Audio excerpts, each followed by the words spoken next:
Hello, everyone. Hi. Welcome to our Hauscast. I know you're not tired of us yet. No. So here we are. Today we're going to talk about debunking common jewelry store myths and misconceptions. There's a lot of them. Yes. And we only included a few. Yeah. But it happens when you're not in the jewelry business and when you are. So we're going to talk about that. What are you wearing today? I am wearing my fish pendant, Egbert. Aww. Yes, it is a little enamel gold fish. And it's green, and I love it. Yeah, it complements the green What are you wearing? dress. Okay, I'm going to do earrings again. These earrings are pave diamond leaf earrings that Brad gave me because we were married in the fall. And it was very romantic. I know. I like So it. sweet. That's how I remember, right? Because it's meaning tied to jewelry. Oh, yeah. Just a little hint. All right. All right, here we go. First myth. Diamonds are indestructible. I've heard that a lot. Yeah. Why? Why did my diamond chip? It's supposed to be indestructible. Yes. Yes, so diamonds are the hardest natural gemstone, but they're not the toughest. No. What's the difference? Hardness is scratch resistance, and toughness is chip and break resistance. So there's a scale called the Mohs scale of hardness, and it's a 10. It's like the hardest natural gemstone. But if it does get hit just right, it can chip off a piece off of it. So that happens, you know. It does. When I'm like checking people's jewelry, I'm like, oh, there's a chip in your diamond. They're like, how is that possible? I mean, do you think that people should have that chip addressed? Or what do you think? I mean, the only way to address the chip, I mean, normally I only see chips in the smaller, like, melly diamonds. That's a big word. Or it's a small word, but it's a weird word. It's just the small diamonds that are, like, around the center diamond or down the shank.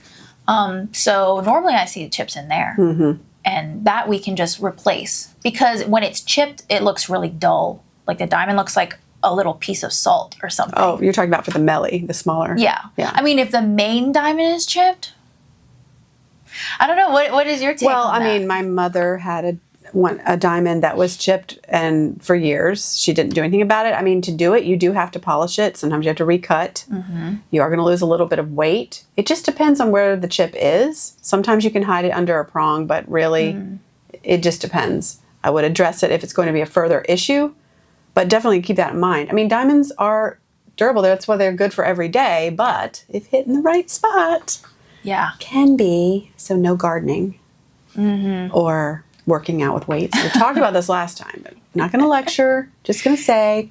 Okay, so myth number 2. White gold is naturally white. Yeah. Wrong. Okay? It's wrong. White gold is alloyed. Well, it's alloyed to look white. So it's yellow that's alloyed to look white. So that's why a lot of times you'll see white gold that has a yellowish hue. It's still white, but it has a yellowish hue. A lot of times people will rhodium plate the piece with rhodium. Now you're seeing a little bit less of that. You still see it, but you're seeing a little bit less, and it's more alloyed with other platinum family, like palladium and those kinds of things. Actually, a little better job when it's done like that. When it's plated, the plating is going to wear off in areas that, like usually the bottom of your ring or the prongs on the top, that is going to happen through wear. So you'll have to get it rhodium plated. The most common alloy, though, is nickel, which a lot of people are allergic to, actually. Yeah. Is that still common now? Yeah. That's crazy. I would think now you'd steer away from that. I would definitely want to go with something from the platinum family. I mean, yeah. It is a little bit more pricey. It is. Because normally anything 14K is most likely going to be alloyed with nickel. But if it's 18K, generally it's more gold content, and then they alloy it with like palladium or something like that. Which is what I would want, especially on your everyday piece. It's your engagement ring. You're going to wear this every day. It's precious to you. Let's put the most precious metals in it. Yes. Okay. This is not an advertisement. This is what I would do, but you know. Okay, myth number 3. Lab diamonds are fake. How do you feel about this? They are not fake. They are not fake. Not at all. They are in every way a diamond. They are just made in a lab. And there's 2 ways. There's CVD, which is chemical vapor deposition. And then the other one is HPHT, high pressure, high temperature.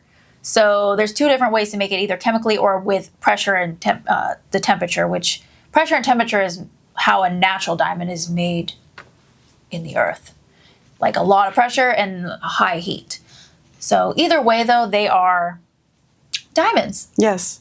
But natural or not natural, that's up to you. It's a personal choice. And it's a price difference. There is a price difference. A big price difference. Definitely. So, if you want that big look, not a big price. Yeah.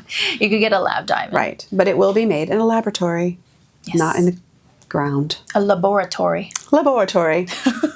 Okay. All sapphires are blue. Yes. No. No. They are not. Sapphires come in all colors except for red because it's a ruby. But that's what I love about sapphires. We had a Be Happy piece that had all the colors of the rainbow except for red, but we came close. We came close with a... Didn't you have a ruby in there, though? No, we didn't. Oh, okay. No, maybe... No. It was pink. There was pink sapphire. So, it can be pink. Yeah. It's slightly... It was the best we could do, the closest we could come, because I really wanted the Roy G. Biv colors of the rainbow. Yeah, and they also come in white. Yes. Which is clear. I mean, we have some pieces that have sapphires instead of diamonds, and people think they are diamond. It does look like diamond, but it is similar. Less expensive alternative to diamond. Doesn't have the fire that diamonds have for sure, but we in Bruning collection, sterling silver pieces, to keep the price down, they have a lot of white sapphires. So it gives you a look. Okay, and then myth number 5. This is the last myth for today. Jewelry doesn't need maintenance. I don't think people necessarily I've never heard anybody say this, but I do think people think this because they'll bring something in after wearing it for 3 years and then a stone is missing or something and they're like, how did this happen? Right. And I'm like, did you bring it in to get it checked and cleaned? Which we do for free, by the way. And they say, no, I didn't know you had to do that. Yeah. And so, it's like a car. Jewelry's like a car. You got to get it inspected and maintenanced. That way, nothing bad happens to it. Got to make sure. You're wearing it every day. Yeah. With everything you do, some people sleep and shower. Shouldn't. But they do in their jewelry, and you can't expect it not to show wear or need to have some maintenance. I mean, can you put a pair of shoes on, even if they're high-end shoes, and wear them every day and expect it to look the same? No. Yeah. It's mainly, a lot of prong issues if you're not getting it checked because, the prongs wear a lot. So always got to get your rings checked. I would recommend every 6 months. Yes. That would be good. But sometimes, when we sell a piece, we like to see it sooner, just to make sure everything is running properly. Running smoothly. Yes, running smoothly. So, but 6 months definitely. It's a good idea. And clean it at home with one of our lovely kits. Yes. So there's another advertisement. Okay. So the gem of the week, we've talked about this, but it's sapphire, which is a 9 on the Mohs scale. Yes. A lot of times this is why you do see alternative stones like sapphire and ruby for engagement rings. Lady Princess Diana. Yeah. She had a beautiful oval sapphire surrounded by diamonds. Gorgeous. Those are nice alternatives. I mean, they will abrade. It will happen over time.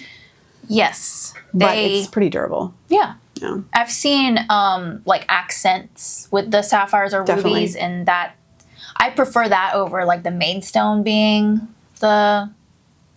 I do, yes. I love color. I love wearing color. Yes. But it's a lot to commit to wearing a specific color engagement ring all the time. Every day. But white is every color. So. That is. And it has the fire, which is the rainbow. The fire is the rainbow that comes out of it, right? Yeah, it's like a rainbow of colors that comes out of it. It does. So. I say, if you don't like your birthstone, which some people don't because we can't choose them, then you get to pick a diamond. Yeah. And mine's turquoise and zircon. Oh, I love turquoise. I love turquoise, but it's not something I can wear every day, and it's not something I want to wear every day.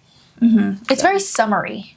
Turquoise. It is. Yeah, I think so. I'm garnet, and I used to hate it, but I've learned since working here that it comes in different colors, and one is green, Sapphirite, which is cool. We'll Yeah. talk about that another time. But yeah, I actually like garnets now. Yeah, sapphites are gorgeous.